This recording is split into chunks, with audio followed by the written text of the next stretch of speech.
सबसे पहले ये वीडियो देखो जिसमें आशीष सर ने कैसे इस क्वेश्चन को अप्रोच किया, सॉल्व किया है। उसके बाद मैं एक दूसरा क्वेश्चन लूँगा, सेम क्वेश्चन नहीं लूँगा, जो आशीष सर सॉल्व किए हैं उसको तुम लोग सॉल्व करना मेरे तरीके से, और जल्दी आंसर आ जाएगा। तो बहुत ज़्यादा इजी क्वेश्चन है। और दूसरी बात कि no hate to Ashish sir, कोई हेट देने की ज़रूरत नहीं, किसी को भी हेट देने की ज़रूरत नहीं है। आशीष सर बहुत अच्छे टीचर है, ब्रिलियंट टीचर है, जे मेंस जे एडवांस के टीचर है। मैं जस्ट एक अपना अप्रोच शेयर किया कि इस क्वेश्चन को ऐसे भी हम लोग सॉल्व कर सकते थे। तो प्लीज़ वीडियो को एंड तक देखना। JEE Main 2023 11 April number of integral terms पूछिए भाई, इसमें नंबर ऑफ इंटीग्रल टर्म्स। तो इसकी जनरल टर्म क्या होगी? इंटीग्रल टर्म का मतलब है इंटीजर्स होनी चाहिए टर्म्स, इंटीजर होनी चाहिए टर्म, ठीक है, इंटीजर होनी चाहिए टर्म। तो जनरल टर्म क्या होगी सर? 680 CR, 680 TR है ना, और फिर 3 की पावर हाफ की पावर 680 माइनस R इंटू 5 की पावर 1/4 की पावर R, यही होगी जनरल टर्म। बिल्कुल सर। तो ये हो गया 680 CR 3 की पावर 340 माइनस R/2 इंटू 5 की पावर R/4। अगर मुझे पावर इंटीजर चाहिए तो उसके देखो नंबर ऑफ इंटीग्रल टर्म्स चाहिए, तो भाई ये पावर भी इंटीग्रल टर्म चाहिए, इंटीग्रल टर्म्स चाहिए, इंटीग्रल टर्म चाहिए। I need integral term. Integral term कैसे करेंगे भाई? इंटीग्रल टर्म अगर मुझे चाहिए तो ये तो इंटीजर है, ये तो हमेशा नेचुरल नंबर होता है ना, ये तो हमेशा इंटीजर है, तो यह भी इंटीजर होना चाहिए। हाँ सर, और यह भी इंटीजर होना चाहिए क्योंकि प्राइम नंबर है, प्राइम नंबर्स की पावर आपस में मतलब इंटीजर होनी चाहिए दोनों। ये इंटीजर कब होगी सर? ये इंटीजर तब होगी जब ये पावर, जब R, यहां से पता चलता है R should be a multiple of 4, R should be a multiple of 4, multiple of 4, R 4 का मल्टीपल होना चाहिए, should be a positive multiple of 4, should be a positive multiple of 4। या R क्या होना चाहिए? 4 का पॉजिटिव मल्टीपल होना चाहिए, ताकि ये कट जाए, यहाँ 2 3 4 जैसी चीज आ जाए, तो ये भी इंटीजर बन जाएगा। और यहाँ जब R 4 का मल्टीपल होगा तो ऑब्वियस सी बात है कि R/2 भी इंटीजर होगा, वो 340 से कम ही होगा, क्योंकि R की वैल्यू मैक्सिमम कहां तक जा सकती है? R की वैल्यू सर बहुत ऊपर तक जा सकती है, तो 680 तक जा सकती है, 680 तक भी जाएगी तब भी पॉजिटिव पावर रहेगी। यानी R कुल मिलाकर मल्टीपल होना चाहिए। इसको मैं ढंग से लिख दूं, R should be a multiple of, क्या लिख रहा हूं? Observe, R should be a multiple of, should be a positive multiple of 4, positive multiple of 4 of 4। R positive multiple होना चाहिए 4 का। बात समझ में आ गई? हाँ ठीक है। और R 680 से कम, ठीक है। R क्या क्या हो सकता है सर? R हो सकता है 0, बिल्कुल सर, फिर 4, फिर 8, फिर 12 से लेकर कहां तक सर? 680 तक, 680 तक देख लो, 680 चल जाएगा। हाँ सर, 680/4 चलेगा सर, 680/2 340, ये पावर 0 तो ठीक है, तब इंटीजर आएगा, 680 तक जाएगा सर, क्योंकि R ऊपर 680 तक जा सकता है। अब जरा देखो कितने R हैं, ये कितने R हैं, ये कितनी वैल्यूज हैं R की, यह कितनी वैल्यूज हैं R की सर? ये 4 का टेबल चल रहा है, 4 1 4, 4 2 8, 4 3 12, 4 into 4 1 4, 4 7 4 1 4, 4 7 20, 170 is equal to 680। तो कौन सा देखो 4 का टेबल चल रहा है, 4 1 4, 4 2 8, 4 3 12, 10 10 10, 4 into 170, और यह है 4 into 0, और यह है R। तो बताओ कितनी टर्म्स हो गई? कितनी टर्म्स हो गई इंटीजर? कितनी टर्म्स हो गई integer? This implies number of possible values of R कितनी हो गई? पॉसिबल वैल्यूज ऑफ R बराबर 171। तो नंबर ऑफ इंटीग्रल टर्म्स भी कितनी आ जाएंगी? 171 आ जाएंगी। नंबर ऑफ इंटीग्रल टर्म्स भी, चलो स्टार्ट करते हैं। 7 की पावर 1/2 है, प्लस 11 की पावर 1/6 है, और इसका होल पावर कितना है? 824 है। तब एक, क्योंकि बायनोमियल थ्योरम को क्वेश्चन सॉल्व करो तो ये तो पता होना चाहिए, बहुत बेसिक बात। अगर 824 होल पावर लिखा हुआ, इसका मतलब टोटल नंबर ऑफ टर्म्स कितना होगा इसमें? एक ज़्यादा 825 होगा। जिसको नहीं पता है वो मतलब जान लो। जैसे कैसे a प्लस बी का होल स्क्वायर है, तो कैसे करते हैं हम लोग? a प्लस बी का होल स्क्वायर में क्या लिखते हैं? a square plus 2ab plus B square लिखते हैं। यानी a प्लस बी का होल स्क्वायर है, 2 लिखा हुआ है पावर में, तो 3 टर्म आ रही है, तो वैसे ही एक टर्म ज़्यादा आता है, तो 824 टर्म यहाँ लिखा हुआ है। टोटल टर्म्स कितना होगा? 825 होगा, एक ज़्यादा होगा। ये बहुत बेसिक बात है, फिर भी मैं बता दे, हो सकता है किसी को नहीं पता होगा। तो चलो अब स्टार्ट करते हैं। अब क्या कैसे करेंगे इसको? तो जो एक सर बताया वो मेथड तो बहुत बेसिक है, वो तो आना ही चाहिए। वो तो मतलब बायनोमियल थ्योरम को एक्सपैंड ही वैसे करते हैं, मतलब उसका जनरल टर्म ही वैसे लिखते हैं, तो वो तो बहुत बेसिक होगा, वो आना ही चाहिए। अब हम लोग इस पर दिमाग लगा रहे हैं। मैं क्या कर रहा हूँ, 11 की पावर 1/6 कॉमन ले लो, कॉमन ले सकते, कॉमन लेना आना चाहिए, क्योंकि अब इसमें बच्चा को अगर a² b plus b a³ इसमें बोलेंगे a b कॉमन, इसमें बोलेंगे a कॉमन लेने, b कॉमन लेने, तो बच्चा आराम से ले लेगा। इसमें कैसे कॉमन ले लेगा? तो इसमें से a² कॉमन आ जाएगा और b कॉमन आ जाएगा, तो यहाँ से क्या बचा? 1 बचा, और यहाँ से क्या बचा? a बचा।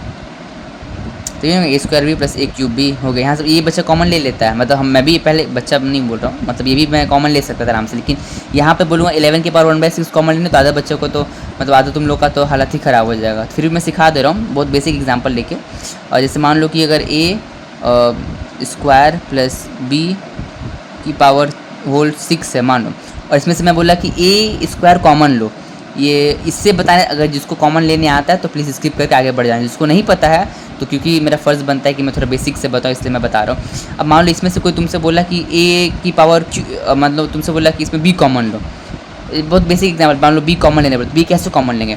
देखो कॉमन लेने का मतलब क्या होता है? दोनों में प्रेजेंट होना चाहिए, तो b तो इसमें प्रेजेंट नहीं है, सबसे पहले बी इसमें प्रेजेंट कर दो। ये मैं इतना बेसिक्स इसलिए बता रहा हूँ, मैं यहाँ पे प्रेजेंट का बात नहीं करूँगा कि यहाँ पे 11/6 11 की पावर 1/6 यहाँ पे प्रेजेंट नहीं होती, यहाँ प्रेजेंट करो। ये सब तो बहुत 12th में पहुँचो आना चाहिए, चलो मैं उतना बकवास नहीं करूँगा। हाँ, तो यहाँ पे बी प्रेजेंट करते हैं हम लोग। बी प्रेजेंट करने का मतलब क्या है कि बी को यहाँ पे लाते हैं, तो अब हम बी कॉमन लेना, हम 1/b कॉमन नहीं लेना, क्या कहते हैं बी कॉमन ले रहे हैं, तो ऊपर में बी आना चाहिए। ए स्क्वायर है, b/b कर दो, b से मल्टीप्लाई कर दो, b से डिवाइड कर दो, प्लस b। कुछ इसमें समझ, इसमें तो कोई दिक्कत तो नहीं होगा। b से मल्टीप्लाई किया, b से डिवाइड कर दिया, इक्वेशन तो बराबर ही है, एक्सप्रेशन बराबर है।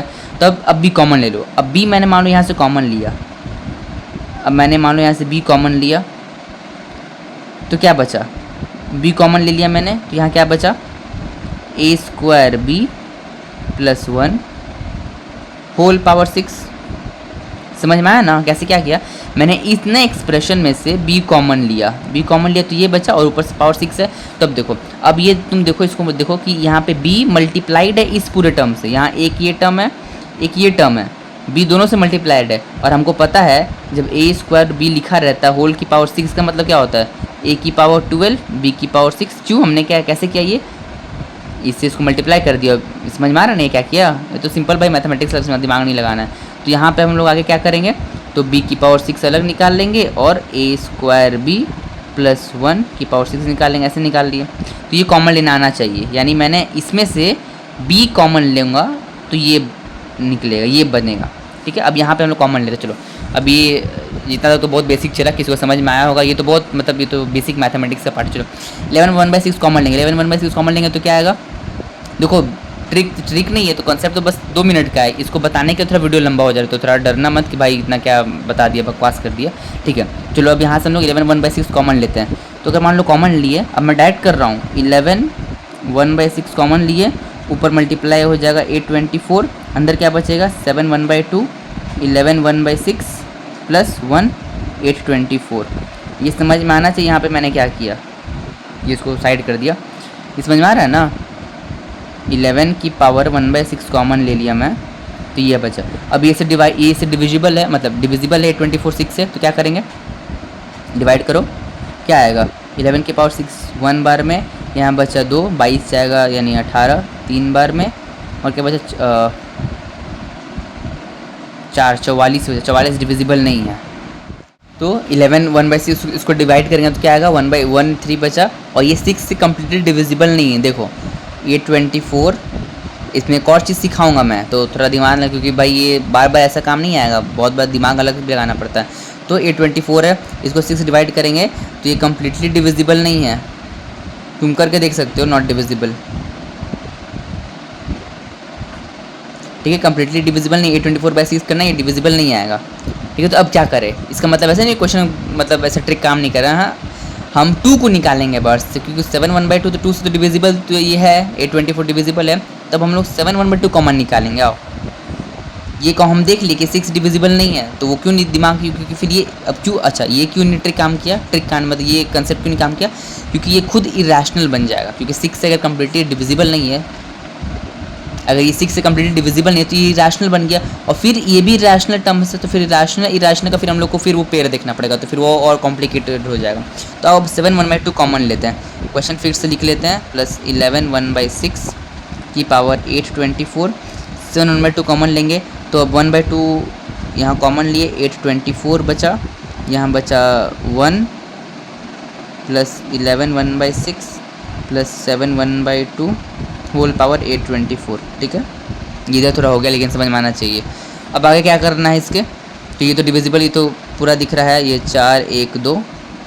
अब यहाँ क्या बचा 1 प्लस 11 1/6 प्लस 7 1/2 की पावर 824।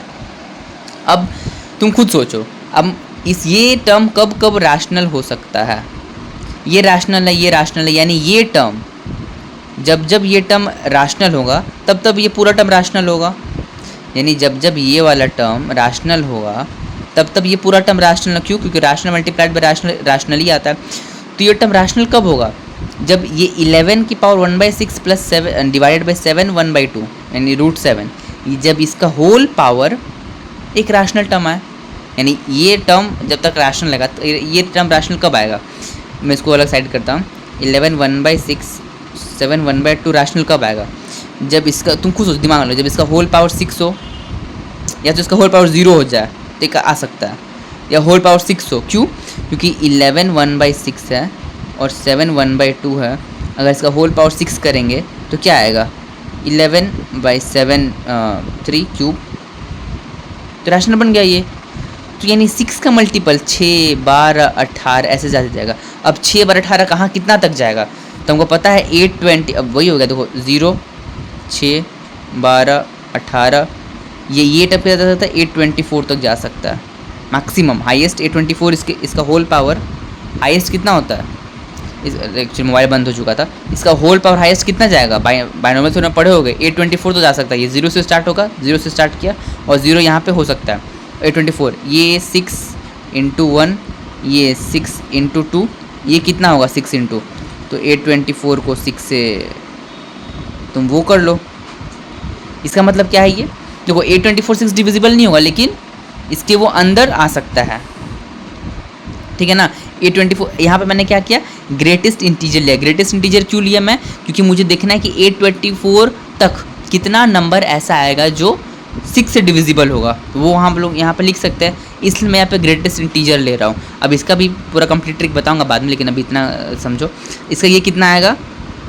देखो 1 एक बार में गया 6, इधर कैरी दिए बचा 4, ये बचा 3, फिर यहाँ 44 आएगा, 44 जा नहीं सकता है, 36 यानी 7 137 टर्म्स आ गया, और प्लस पॉइंट मतलब पॉइंट में कुछ आएगा।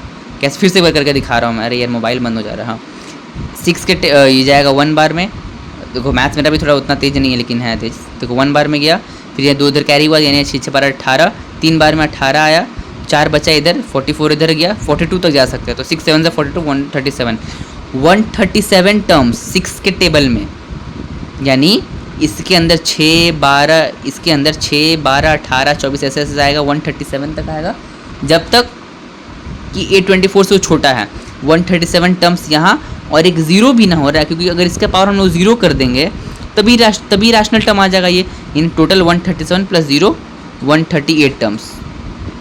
चलो आज के लिए इतना ही, वीडियो बड़ा हो चुका है। 2-3 क्वेश्चन और है, तुम लोग ट्राई कर सकते हो, इसी जी मेंस में आया हुआ है, और बताना कि समझ में आया नहीं आया।